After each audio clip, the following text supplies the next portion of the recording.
Hazreti Peygamber'i anlama ve sünnetini yaşama mevlid etkinlikleri mesajımız. Bismillahirrahmanirrahim. Hamd, alemlerin Rabbi olan Allah'a, salat ve selam, onun kulu ve elçisi olan Hazreti Muhammed, al ve ashabına olsun. Her yıl büyük bir coşku ile karşıladığımız Mevlid ayına bu yıl bütün dünyayı etkileyen ve alınan tüm tedbirlere rağmen bir türlü yayılmasının önüne geçilemeyen küresel salgın nedeniyle buruk giriyoruz. Maalesef ülkemizde de etkisini göstermeye ve ölümlere neden olmaya başlayan Covid-19 isimli virüsün yayılmasına neden olmamak ve önünün kesilmesine yardımcı olmak için 2020 yılının örnek aile rehberi Hazreti Muhammed sallallahu aleyhi ve sellem temasıyla gerçekleştirmeyi planladığımız bütün kitlesel mevlid etkinliklerinin iptaline karar vermek zorunda kaldık. Bu iptal nedeniyle peygamber sevdalıları olarak her yıl Nisan ayında gerçekleştirdiğimiz kitlesel etkinliklerimizde halkımızla paylaştığımız mesajımızı bu yıl yazılı olarak paylaşıyoruz. Ülfet ve muhabbet ile Saadet-i Dareyn'in kaynağı aile kurumunu yeniden ihya etmek gerekir. Aile, sağlıklı toplumun temeli, fertlerin huzur ve mutluluk kaynağıdır. Kendilerinde sükunet bulup huzura eresiniz diye kendi cinsinizden eşler yaratıp aranızda sevgi ve merhamet etmesi de onun ayetlerindendir. Yüce İslam peygamberinin sizin en hayırlınız ailesine karşı en hayırlı olanınızdır nebevi mesajına kulak vermek ve hayırda yarışmak gerekir. Uhuvvet ve muavenet ile muhacir olmuş kardeşlerimize ensar olmak gerekir. Yurtları başlarına yıkılan, şehirleri talan edilen, ocakları dağıtılan mazlumlar sığıntı ve yük değildir. Bilakis Haşr suresinin 9. ayetinin müjdesiyle belki kurtuluşumuzun vesilesidir. Onlardan, muhacirlerden önce o yurda yerleşmiş ve imanı da gönüllerine yerleştirmiş olanlar hicret edenleri severler. Onlara verilenlerden dolayı içlerinde bir rahatsızlık duymazlar. Kendileri son derece ihtiyaç içinde bulunsalar bile onları kendilerine tercih ederler. Kim nefsinin cimriliğinden, hırsından korunursa işte onlar kurtuluşa erenlerin ta kendileridir. Sulh ve selamet ancak Rabbimizin bizden istediği kardeşliğin tesisi ve gereğini yerine getirmek ile İslam beldelerinde gerçekleşecektir.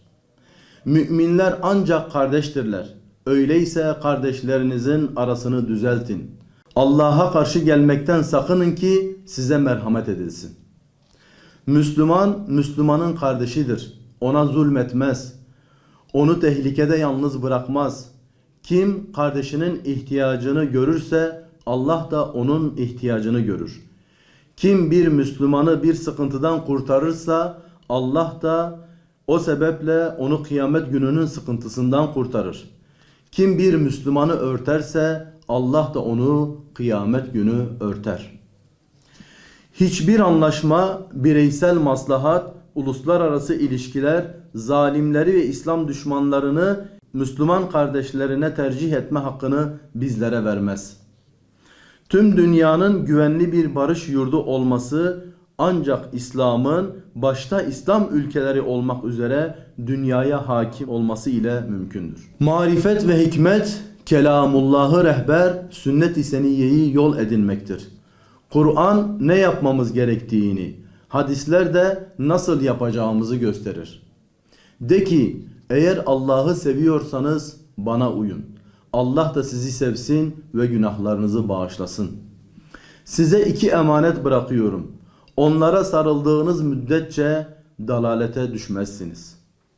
Karanlığın kol gezdiği, batıl ideoloji ve yolların fikriyatımızı körelttiği bir çağda marifet, inanç, düşünce, fikir ve duruşumuzu Kur'an'a uydurmaktır. Yolların çoğaldığı, tefrikanın kışkırtıldığı, cehaletin kör bir örtü gibi bizi kuşattığı son demde hikmet, doğru istikameti ve nebevi yöntemi yol edinmektir. Şeref ve izzet, din-i mübinin kutsiyetini fedakarane muhafaza etmektedir. İzzet, Allah'a, Resulüne ve müminlere aittir. Müminleri bırakıp da kafirleri dost edinenler, onların yanında izzet mi arıyorlar? Bilsinler ki bütün izzet yalnızca Allah'a aittir. Mescid-i Aksa ve Kudüs, peygamberlerin mirası, Hazreti Muhammed Mustafa sallallahu aleyhi ve sellemin müjdesi, bütün semavi dinlerin huzurgahıdır. Beytül Makdis, Selahaddin Eyyubi'nin rüyası, Müslümanların ilk kıblesi, izzeti ve onurudur. Kudüs davası, Müslümanlar için vazgeçilmez itikadi bir meseledir. Kudüs sevdamız, tüm hesaplardan bağımsız, şerefli bir duruşun nişanesidir. Emperyalist güçlerin 100 yılın anlaşması adıyla tedavüle sokmaya çalıştıkları sözde barış planı, 100 yılın yıkım ve ihanet antlaşmasıdır. Ve şerefli Müslümanların nezdinde yok hükmündedir.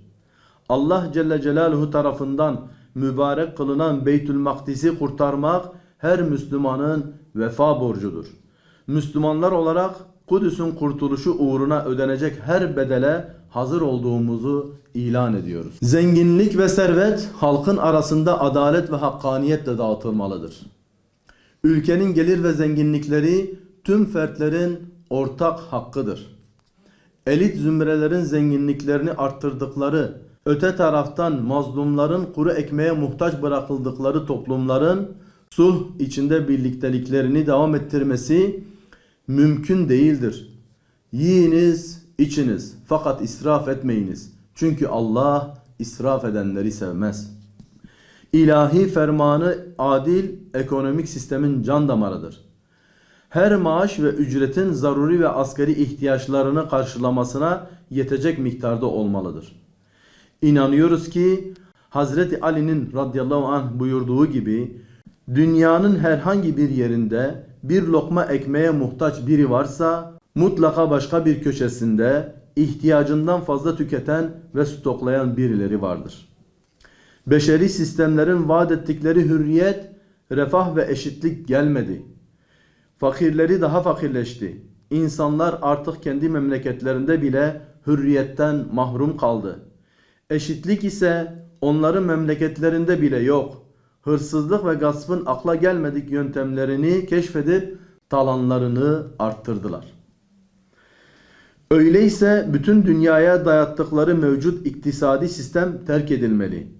Servetin sadece bir zümrenin arasında dolaşan bir devlet olmaktan çıktığı, israf ve zulmün olmadığı, hiç kimsenin aç ve açıkta kalmadığı, herkesin hakkına kavuştuğu, faizsiz ve adil bir sisteme bir an önce geçilmelidir.